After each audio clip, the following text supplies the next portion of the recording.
सभी को शुभोदय। आज मैं 7वीं कक्षा पाठ पढ़ाने के लिए आई हूँ। इस कविता पाठ में हम पंछी उन्मुक्त गगन के कवि क्यों इस शीर्षक दिया जाता है। पंछी का अर्थ है पक्षी, उन्मुक्त का अर्थ है आजादी, गगन का अर्थ है आसमान आकाश। क्यों पक्षी आजादी से आकाश में उड़ना चाहती है, क्यों दिया जाता है इस शीर्षक में कवि ने। इस कविता के बारे में बताने के पूर्व मैं कुछ चित्र दिखाती हूँ।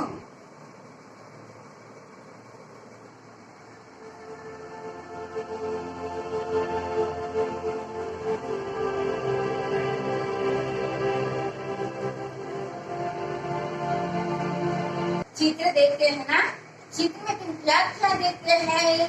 पिंजरे में एक पक्षी और एक पक्षी आजादी से आसमान में उड़ जाते हैं ना। इस दोनों के चित्र देखते हैं ना तुमने। इसके क्या मतलब है इस बताने के पूर्व इस कविता के कवि के बारे में कुछ बताना चाहती हूँ। कवि का नाम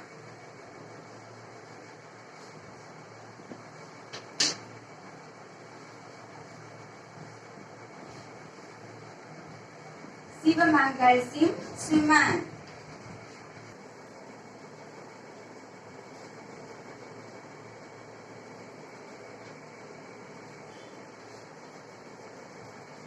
कवि का नाम है शिवमंगल सिंह सुमन। जन्म अगस्त 1915 में उत्तर प्रदेश के उन्नाव गांव में पैदा हुए हैं। उनकी प्रमुख रचनाएं जीवन के गान, प्रलय सृजन। शिवमंगल सिंह 1915 में पैदा हुए हैं। उस समय में भारत में आजादी की आंदोलन मचा रही है। उस समय में सभी कवियों ने भारत को आजादी दिलाने के लिए अनेक कविताएं लिखी है। इसमें इस रचनाओं में शिवमंगल सिंह सुमन का प्रमुख स्थान है। भारत पर अंग्रेजों को शासन करते थे। उस समय में भारत को अंग्रेजों से शासन दिलाने के लिए अनेक नेताओं ने अपने कदम उठाई है। उस समय में भारतीय लोगों को जागरूक करने के लिए, स्वतंत्रता आंदोलन में भाग लेने के लिए अनेक कवियों ने अपने कविताओं के द्वारा प्रेरणा देते हैं। इसमें शिवमंगल सिंह का प्रमुख स्थान है। शिवमंगल सिंह को भारतीय सरकार ने अनेक उपाधि लेकर पद्म विभूषण, पद्मश्री पुरस्कार देते हैं।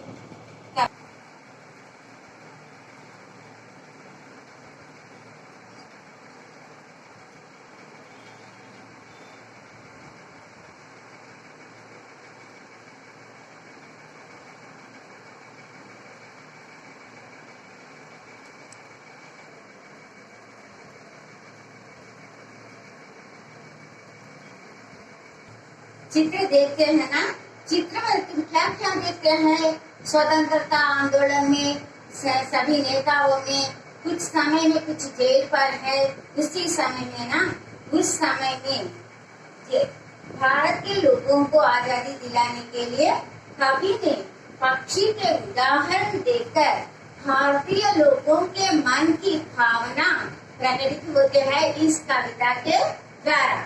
कविता की ओर चलो। उन्मुक्त गगन के पिंजर पर ना गा पाएंगे, कनक तीलियों से टकरा कर पुलकित पंख टूट जाएंगे। हम बहता जल पीने वाले मर जाएंगे भूखे प्यासे। कही बनी है खटक निगोरी, कनक फटोरी की मैदा से। हम पंछी उन्मुक्त गगन के पक्षी आजादी से आकाश में उड़ना चाहती है। पिंजरबद्ध ना गा पाएंगे, पिंजरे में रहकर गाना नहीं करते हैं। कनक तीलियों से, ये पिंजरे खनक से बनी है। इस तीलियों से ठकना पर उस पंख टूट जाएंगे। इससे कवि इस कविता के द्वारा पक्षी के यथा प्रकट करती है। पक्षी पिंजरे में रहना नहीं चाहती है। वे सोने से बनी है, लेकिन वह नहीं चाहती है। क्यों? पिंजरे में रहना नहीं चाहती है, आजादी से रहना चाहती है। और उस पिंजरे में रहते थे, उस तीलियों से उसका पंख टूट जाती है। इसीलिए हम बहता जल पीने वाली है। पक्षी चाहती है कि निर्मल नदियों के पानी पीना चाहती है, पिंजरे में नहीं पीना चाहती है। मर जाएंगे भूखे प्यासे। स्वतंत्रता से रहने समय में से भूखे होते हैं तो प्यासे होती तो पसंद से होती है, लेकिन पिंजरे में सभी मिलने पर भी वह पिंजरे में रहना नहीं चाहते हैं। क्यों? कहीं बनी है खटक निपोरी, खनक कटोरी की मैदा से। इसमें अनेक रुचि से तैयारी कर पदार्थों मैदा भी वह स्वीकार करना नहीं चाहती है। वह उस समय उस निगोरी का अर्थ है नीम का पत्ता। नीम का पत्ता, नीम का पत्ते की तरह होती है उस मैदा भी। क्यों? इस कविता के द्वारा कवि पक्षी के द्वारा बताना चाहती है, आजादी से रहना चाहती है। उसके पिंजरे में रहकर सभी मिलने पर पक्षी आनंद से नहीं रहते हैं। आसमान में उड़कर आजादी से रहना पसंद होती है। क्यों? कवि इस कविता के द्वारा जो बताना चाहती है कि इस समय में भारत के लोगों के प्रति स्वतंत्रता के बारे में सोचती है। भारत के लोग अंग्रेजी लोगों पर गुलाम से है, अंग्रेजी लोगों के शासन पर है। इससे विमुक्ति दिलाने के लिए पक्षी की तरह वह सोचती है। पक्षी के माध्यम से कवि स्वतंत्रता के आंदोलन के समय में भारतीय लोगों की स्थिति वर्णन करते हैं। In this poem, the bird liked to fly in the sky with freedom. The bird was in the cage, but it is not like into the cage. The cage was made by golden rods. It is cut my wings. The bird says to fly in the sky and wishes to live with freedom. Bird likes nature very much and it wants to drink fresh river water, but it did not want to eat delicious food in the golden cage. But the bird wants like neem leaves in the sky. ఈ కవిత ద్వారా మనకి పక్షి యొక్క కోరికను తెలియజేస్తున్నారు. పక్షి స్వతంత్రంగా ఆకాశంలో ఎగరాలని కోరుకుంటోంది. అంతేకాని బంగారంతో చేయబడిన పంజరంలో నివసించడం పక్షికి ఇష్టంగా లేదు. ఆ బంగారపు పంజరం యొక్క తీగలు తగిలి తన రెక్కలు విరిగిపోతాయని, తన ఆనందంగా పాడుకోలేనని పక్షి చెబుతుంది. పక్షి ప్రకృతిని ప్రేమిస్తోంది. ప్రకృతిలో ఉన్న ప్రశాంతమైన నదిలోని పానీయాన్ని స్వీకరించాలని కోరుకుంటుంది. ఆనందంగా స్వతంత్రంగా జీవించాలని పక్షి కోరుకుంటుంది. ఈ బంగారు పంజరంలో ఉండి అది వివిధ రకాలైన పదార్థములు తినటం కంటే ఆకాశంలో స్వతంత్రంగా వేప ఆకులు తినటమైనా నాకు ఇష్టమే. నేను ప్రకృతిలో హాయిగా స్వతంత్రంగా జీవించడమే నాకు ఇష్టమని పక్షి ఈ కవిత ద్వారా మనకి చెబుతుంది. కవి ఈ కవిత ద్వారా పక్షిని ఉదాహరణగా తీసుకొని భారతీయుల యొక్క మనస్తత్వాన్ని ఆ రోజుల్లో ఆంగ్లేయులు మన్ని పరిపాలిస్తున్నప్పుడు వారి నుంచి బానిసత్వానికి నుంచి విముక్తి పొందాలని కోరుకునేవాళ్ళు. పక్షిని మాధ్యమంగా తీసుకొని కవి ఈ కవితలో తన భావాన్ని ప్రకటించారు. श्रृंखला के बंधन में अपनी गति उड़ान सब भूले हैं, बस सपनों में देख रहे हैं करू की फुनगी पर के झूले।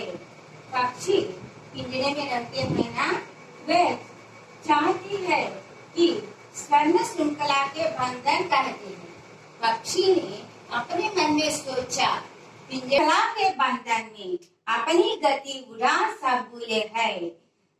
सोने के पिंजड़े में रहते हुए ना पक्षी, उस समय में पक्षी ने सोचते हैं ये सभी स्वर्ण श्रृंखलाएं बंधन कहते हैं। उस सपनों में वह देते हैं वह तरु के पेड़ के, तरु का अर्थ है पेड़, पेड़ के झूले, पेड़ के फुनगी पर झूलना पसंद होते हैं। पक्षी को पिंजड़े में स्वर्ण श्रृंखला के बंधन करते हैं।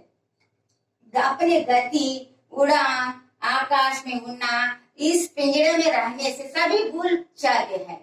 इस समय में पक्षी ने सपनों में ये सोचते हैं कि मैंने पेड़ के डालियों पर आनंद से झूलना चाहती है। पक्षी ने इस कविता के द्वारा कवि जो बताना चाहते हैं कि पक्षी पसंद से रहना चाहती है ना, इस प्रकार मानव भी अपने मार्ग में आनंद से रहना चाहती है। पक्षी के माध्यम से भारतीय लोगों के मन का वेदना प्रकट करते हैं कवि ने। ऐसे थे आसमान के उड़ते नीले नभ की सीमा पाते, लाल किरण सी चोंच को चुगते तारक अनार के दाने। उस समय में पक्षी आसमान में स्वतंत्रता से उड़ना चाहती है ना, उस समय में नीले आकाश में अपने आकाश में अंत तक उड़ना पसंद से उड़ना चाहती है। और उस समय में सूर्य की किरणें होती है ना, उस समय में उस आनंद से रहते हैं और अपने चोंच से तारों के पास भी चलना चाहती है। उस समय में तारों को अनार के दाने समझते हैं पक्षी ने आकाश में आजादी से उड़कर पूर्ण प्रकृति के सूर्योदय में और तरु के फल भी खाना चाहती है और तारों के पास भी चलना चाहती है। कवि इस कविता के माध्यम से भारतीय लोगों के मन अपनी सीमा पर आनंद, अपने देश, अपना स्वतंत्र से रहना चाहती है, यही कवि बताना चाहती है इस कविता के द्वारा। In this poem, the bird did not like to live in the cage. The bird says this cage to lock inside of the cage. Bird, the gold manacles. Bird likes fly in the sky. Bird says it's like to fly in the sky, but it was locked with a cage. I forgot how to fly. The bird likes fly in the blue sky with freedom. It likes to eat food grains in the fields. Finally, the bird wants to freedom. It likes to live in the nature. ఈ కవితలో బంగారపు పంజరంలో ఉన్నప్పుడు తన్ను స్వర్ణ బంధనాలతో బంధించి ఉంచినట్లుగా భావించింది. ఆకాశంలో స్వతంత్రంగా ఎగరటం అనేది నేను మర్చిపోతానేమో, ఈ పింజడలో ఉన్నంతసేపు నాకు ఆనందంగా చెట్ల కొమ్మల పైన ఉయ్యాల ఊగాలని కలలు కంటున్నాను అని పక్షి ఈ కవిత ద్వారా తెలుపుతుంది. పక్షి ఆకాశంలో, నీలి ఆకాశంలో ఆనందంగా స్వతంత్రంగా తన సీమా ప్రాంతం అంతా విహరించి ఆకాశంలోని నక్షత్రాల వరకు వెళ్ళి నక్షత్రాల్ని తన ఇత్తనాలతో తిని ఆనందించినట్లుగా ఆ నక్షత్రాలను తాకాలని ఊహించుకుంది. ఈ కవిత ద్వారా కవి పక్షి యొక్క మనోభావాన్ని ప్రకటిస్తున్నారు. పక్షి స్వతంత్రంగా జీవించాలని కోరుకుంటుంది. అప్పట్లో స్వతంత్రత ఉద్యమం జరుగుతున్నప్పుడు భారతీయ ప్రజలు కూడా అంగ్రేజీ ప్రజల యొక్క బానిసత్వంలో మగ్గిపోయి స్వతంత్రంతో విహరించాలి, ఆనందంగా జీవించాలని కోరుకున్నారు. భారతీయుల యొక్క మనస్తత్వాన్ని ఈ కవిత ద్వారా ప్రకటించారు కవి.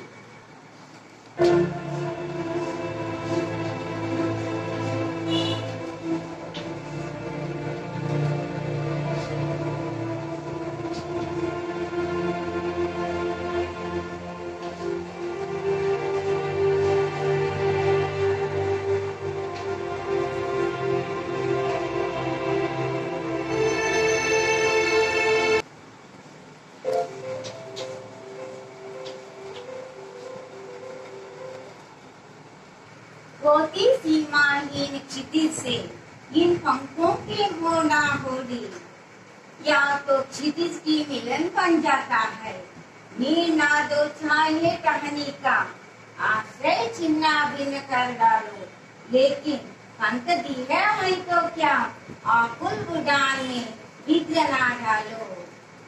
होती सीमाहीन क्षितिज से, पक्षी ने आजादी से आसमान में उड़ना चाहती है ना, उस समय में अंत तक आकाश के अंत तक उड़ाना चाहती है। उस समय में वह पक्षी चाहती है कि उस पिंजरे का आश्रय को छिन्ना भिन्न कर और पंख दिए होते तो आकाश में स्वतंत्रता से उड़ना चाहती है।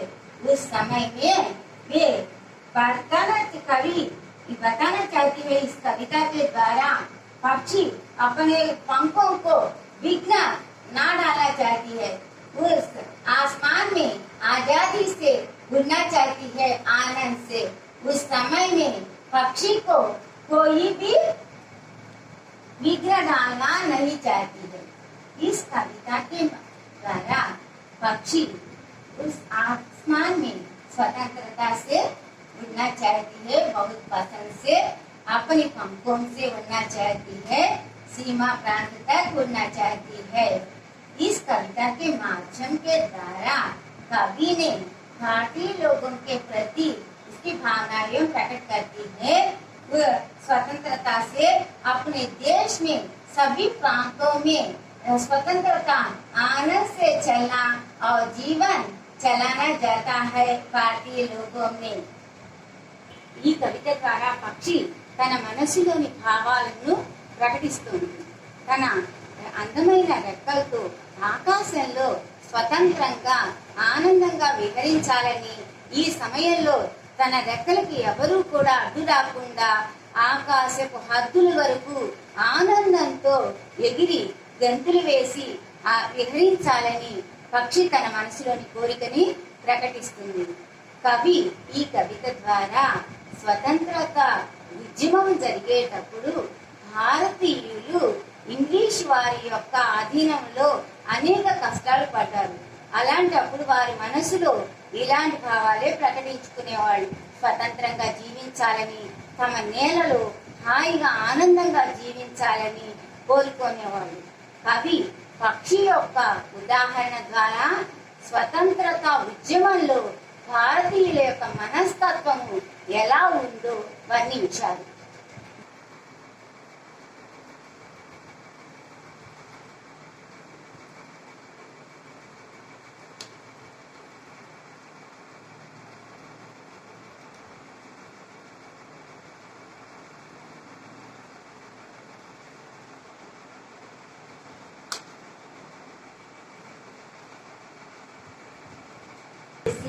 मंगल सिंह इस कविता के द्वारा भारतीय लोगों के मन में उत्पन्न हुई भावनाएं प्रकट करती है।